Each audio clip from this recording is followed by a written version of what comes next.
High, আমি রূপম। আজকের এই ভিডিওতে আমরা ইন্ডিয়ান সিনেমার বেশ কিছু আপডেটস দেবো। তো চলো আজকের ভিডিও শুরু করা যাক। আজকের প্রথম যেটা আপডেট, এটা নিয়ে সোশ্যাল মিডিয়া অলরেডি তোলপাড় হচ্ছে, আগামীতে আরও হবে। তো আল্লু অর্জুনকে আজকে কিছুক্ষণ আগে অ্যারেস্ট করে চিক্করপল্লী থানায় নিয়ে যাওয়া হয়েছে জিজ্ঞাসাবাদের জন্য।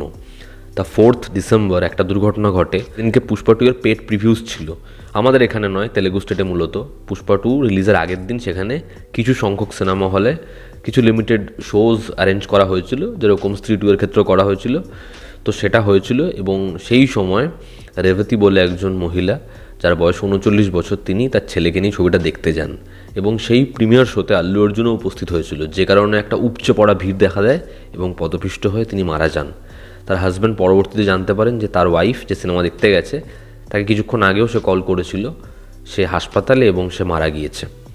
আল্লু অর্জুন এবং পুষ্পা 2 এর টিমের পক্ষ থেকে সেই পরিবারকে 25 লক্ষ টাকা দেওয়া হবে এমনটা জানানো হয় এবং প্রোডাকশন হাউস, আল্লু অর্জুন প্রত্যেকেই শোকাহত ছিল। মানে কী বা বলা যেতে পারে, এরকম একটা দুর্ঘটনা ঘটেছে। পরবর্তীতে হলের ওনার তিনি এবং তার টিম জানান যে আল্লু অর্জুন যে ওই হলে উপস্থিত হবে এটা তারা আগে থেকে জানতেন না।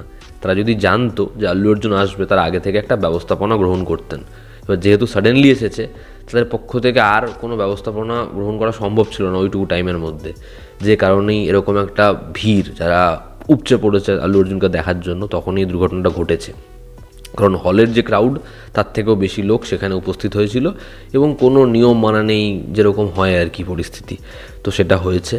আল্লু অর্জুনকে যে কারণে হায়দ্রাবাদ পুলিশ আল্লু অর্জুনকে আজ সকালবেলা অ্যারেস্ট করেছে এবং জিজ্ঞাসাবাদ তাকে করবে। দেখার এই পরিস্থিতিটা কোন দিকে যায়, এরকম একটা ঘটনা, এটা নিয়ে কী বা বলবো, আমি শুধুমাত্র আপডেটটাই আপনাদেরকে দিলাম। আমরা যদি পরবর্তী আপডেটে আসি, তো প্রভাসের নেক্সট ফিল্ম ফৌজি, যেটা সীতারামমের পরিচালক তিনি পরিচালনা করছেন, সেই ছবি ঘিরে একটা বড় আপডেট উঠে এসেছে। আনু রাঘবাবুদির এই ছবিতে প্রভাসের আমরা 3টে লুক দেখতে পেতে চলেছি এবং 26শে জানুয়ারি এই ছবির ফার্স্ট লুক ড্রপ করা হবে, যেখানে আমরা সম্ভবত একটা লুক রিভিল হতে দেখব।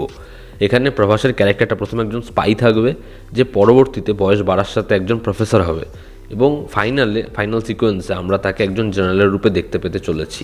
তো দেখার প্রভাসের 3টে লুক হয় কেমন, পরিচালক খুব ভালো, দেখার প্রভাসকে কীরকমভাবে সে প্রেজেন্ট করে, প্রভাসের পারফরমেন্স কেমন থাকে, ছবিটা হয় কেমন। আমি এই ছবিটা নিয়ে অবশ্যই ভীষণ এক্সাইটেড। আমরা যদি পরবর্তী আপডেটে আসি, তা লোকেশের প্রডিউস করা ছবি, এই লোকি ইউনিভার্সের পার্ট বেনজ, এই ছবিটা আসছে আমরা জানি। এই ছবিতে রাঘবা লরেন্সা রয়েছে, কিন্তু এই ছবিতে অ্যান্টাগনিস্টের চরিত্র দেখা যাবে কাকে? ছবির অ্যান্টাগনিস্টের চরিত্র দেখা যাবে আর মাধবনকে। তো এটা অবশ্যই একটা বড় আপডেট। আর মাধবন আর রাঘবা একসাথে ফেস অফ করবে, তো বুঝতে পারছো ব্যাপারটা কেমন হবে। তার লোকির এই ইউনিভার্স দিন দিন বড় হচ্ছে, দেখার এই ছবিটা হয় কেমন। পরবর্তী যেটা আপডেট, সেটা হচ্ছে সন্দীপ রেড্ডি ভাঙ্গার স্পিরিট ছবিটা নিয়ে। তো প্রভাসের এই ছবিটায় যে প্লট লাইন হতে চলেছে, যে সিনপসিসটা, সেটা জানা গেছে। প্রভাসের যে ক্যারেক্টার, যে একজন রুথলেস অফিসার, যে কোনো কিছুর পরোয়া করে না, সে তার জব, যেটা নিয়ে তার সবথেকে বেশি প্রাউড ছিল, সেটা সে হারায়। ঠিক আছে, তার চাকরি চলে যায়, সে একজন পুলিশ অফিসার ছিল এবং সে একটা বড় র্যাকেটের পিছনে পড়েছিল এবং সে নিজের চাকরি ফিরিয়ে পাওয়ার জন্য সব কিছু করতে থাকবে এবং ফাইনালি সে একটা ইন্টারন্যাশনাল সিন্ডিকেট, সেটাকে কীভাবে ধরবে, এলিমিনেট করবে, এটাই হচ্ছে ছবির প্লট। তো এটাই ছবির থিন লাইন। দেখার এই ছবিটা হয় কেমন এবং ছবিতে সন্দীপ রেড্ডি ভাঙ্গা আমাদের জন্য কী কী সারপ্রাইজেস রেখেছে, প্রভাসকে সে কীরকমভাবে প্রেজেন্ট করে, আমি এই ছবিটার জন্য বিভৎস এক্সাইটেড। পরবর্তী যেটা আপডেট, সেটা হচ্ছে মার্দানি 3 নিয়ে। মার্দানি 3 2025-এ নয়, 2026-এর মিডে আসছে।